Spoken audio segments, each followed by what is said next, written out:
কস 0 ডিগ্রির মান হচ্ছে 1, মানে এটা সর্বোচ্চ মান 0 ডিগ্রির জন্য।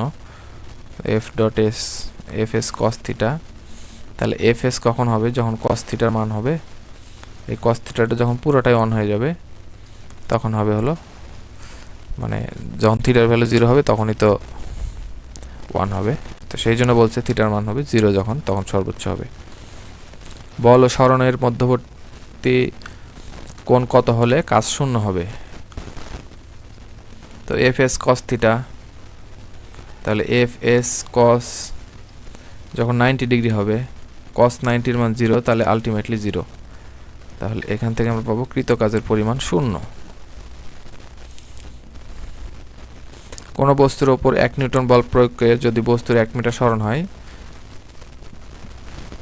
বল দ্বারা কৃত কাজ কত? এটা হবে 1 জুল। 1 নিউটন 1 মিটার, তাহলে এফ এস 1 তার মানে 1। বল প্রয়োগের ফলে বস্তু যদি বলের দিকে সরে যায় তাহলে তাকে কি বলে? বলের দ্বারা কাজ।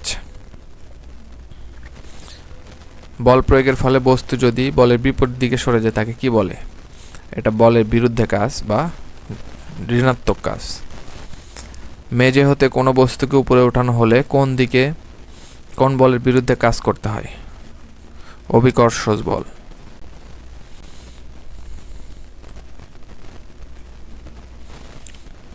নাম্বার 23, 50 কেজি ভরের এক ব্যক্তি 20 মিটার উঁচু একটি দালানের ছাদে উঠলেন, তার কৃত কাজ কত? তো এই ধরনের অঙ্ক ক্ষেত্রে আমাদের W=mgh বসাতে হবে, কারণ এখানে এই যে h এর মান দেওয়া আছে।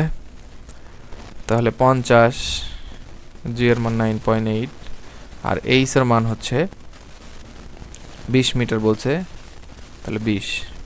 তাহলে এগুলো যদি করি আমাদের, তাহলে আসবে হচ্ছে 9.8 10⁻³ জাস্ট এটা ক্যালকুলেটরে বসাতে হবে। একটি মসৃণ তলে 10 কেজি ভরের একটি বস্তু উপরের দিকে 10 মিটার দূরত্ব অতিক্রম করলো, অভিকর্ষ বল দ্বারা সাধিত কাজের পরিমাণ কত? তো উপরের দিকে mgh, তাহলে 10 গুণন 9.8 গুণন 10, h এর মান 10। তো এখান থেকে আমরা পাবো 980 জুল। 50 কেজি ভরের একটি বস্তুকে 150 মিটার উঁচুতে উঠতে অভিকর্ষ বলের বিরুদ্ধে কতটুকু কাজ করতে হবে? তাহলে 50 গুণন 150 গুণন 9.8, অর্থাৎ mgh বসালাম। তো এখান থেকে আসবে হলো 7.35 10⁻⁴ জুল। এটা অ্যান্সার। বল ও সরণের মধ্যবর্তী কোণ কত হলে ঋণাত্মক হবে? থিটার মান যখন 180 হবে, তাহলে cos 180 মানে fs, এটা হবে হচ্ছে মাইনাস fs। cos 180 এর মান হলো -1, সো মাইনাস ঋণাত্মক কাজ। 85 কেজি ভরের একজন ব্যক্তি কতটুকু উচ্চতা আরোহণ করলে 9 × 10⁴ কাজ করবে? তাহলে W=mgh, তো W এর মান হচ্ছে 9 × 10⁴, m এর মান হলো 85, g এর মান 9.8 আর h টা আমরা বের করব। তাহলে এগুলো যদি আমরা ভাগ করি,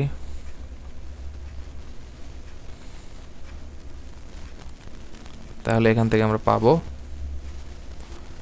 108.04 মিটার। এটাই হবে অ্যান্সার। কোনো বিদ্যুৎ কেন্দ্রে উৎপাদন ক্ষমতা 7 মেগাওয়াট হলে উক্ত কেন্দ্রে সরবরাহকৃত বিদ্যুৎ শক্তি দিয়ে প্রতি সেকেন্ডে কি পরিমাণ কাজ করা যাবে?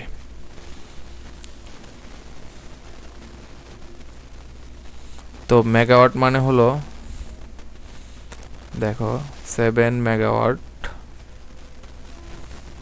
তাহলে মেগাওয়াটকে যদি আমরা ভাঙি 7 × 10⁶ ওয়াট, তাহলে এই ওয়াট মানে বোঝানো হচ্ছে হলো জুল পার সেকেন্ড বা 1 সেকেন্ড। তো এটা হচ্ছে কাজের পরিমাণ। এখানে বলছে প্রতি সেকেন্ডে কি পরিমাণ কাজ হবে। তাহলে এই 7 × 10⁶ জুল পার সেকেন্ড মানে বোঝানো হচ্ছে 1 সেকেন্ডে 7 × 10⁶ জুল কাজ হচ্ছে, এটাই বোঝায়। 1 জুল পার সেকেন্ড মানে হলো এটাই বোঝায়, অর্থাৎ প্রতি সেকেন্ডে 7 × 10⁶ জুল কাজ হচ্ছে। সংজ্ঞা থেকে আমরা বলতে পারি এটা। 55 কেজি ভরের এক বস্তু 150 মিটার উঁচুতে আরোহণ করলেন, তিনি কত কাজ করলেন? সিমিলারলি mgh বসালে হয়ে যাবে। বল প্রয়োগ করা সত্ত্বেও বস্তু স্থির থাকলে কাজের পরিমাণ কত হবে? এটা শূন্য হবে, কারণ বল হচ্ছে F, আর যদি এসটা শূন্য হয়ে যায় তাহলে Fs এর পরিমাণ আলটিমেটলি শূন্যই হবে।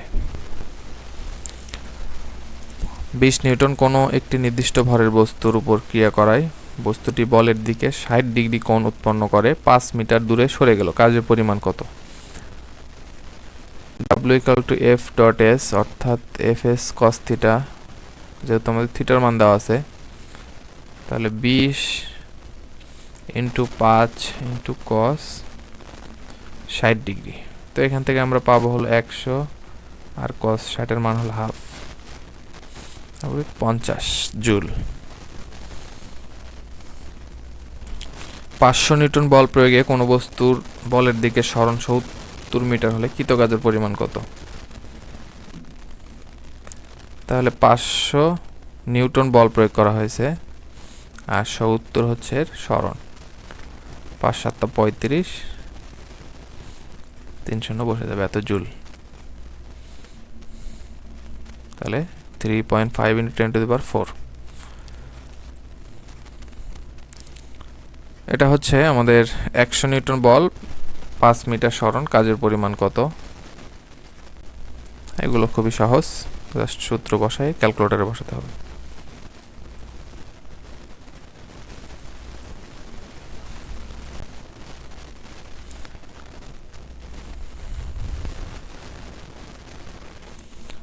স্বাভাবিক অবস্থানে পরিবর্তনের জন্য বস্তুতে সঞ্চিত শক্তিকে কি বলে? বিভব শক্তি। 70 কেজি ভরের দৌড়বিদের গতিশক্তি এত। 14 মিটার পার সেকেন্ড বেগে দৌড়বিদ গতিশীল হলে তার গতিশক্তির কত গুণ হবে? তাহলে 70 কেজি ভরের একজন দৌড়বিদের গতিশক্তি দেওয়া আছে, আর এখানে বলছে যে ওইটা যদি 14 মিটার পার সেকেন্ড বেগে দৌড়ায় তাহলে তার গতিশক্তির কত গুণ হবে? অর্থাৎ ওই দৌড়বিদ, মানে দৌড়বিদ একজনই যার ভরটা সমান, তাহলে যখন 14 মিটার পার সেকেন্ড বেগে দৌড়াবে, এটা হলো ইকে2 m হাফ mv² দিয়ে, তাহলে হাফ m এর মান হচ্ছে 70, v এর মান হলো 14।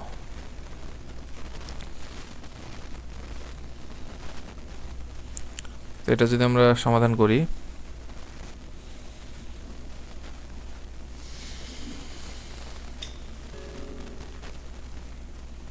তাহলে এখান থেকে আমরা যেটা পাবো আর কি,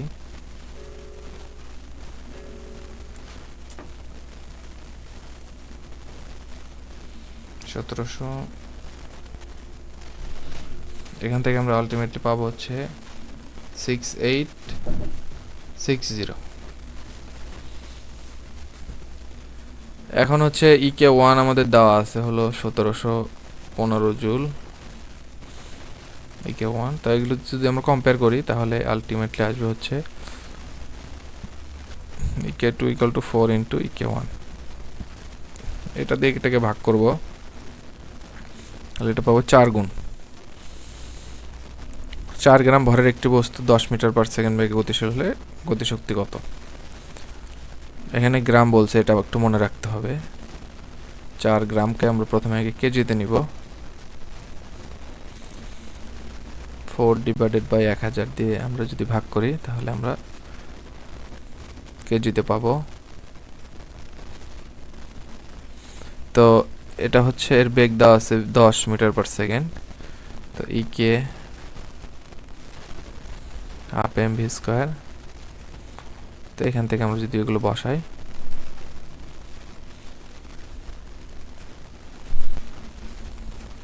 আলটিমেটলি 0.2 জুল। 1 কেজি ভরের বস্তুকে সম্পূর্ণ শক্তিতে রূপান্তর করতে কত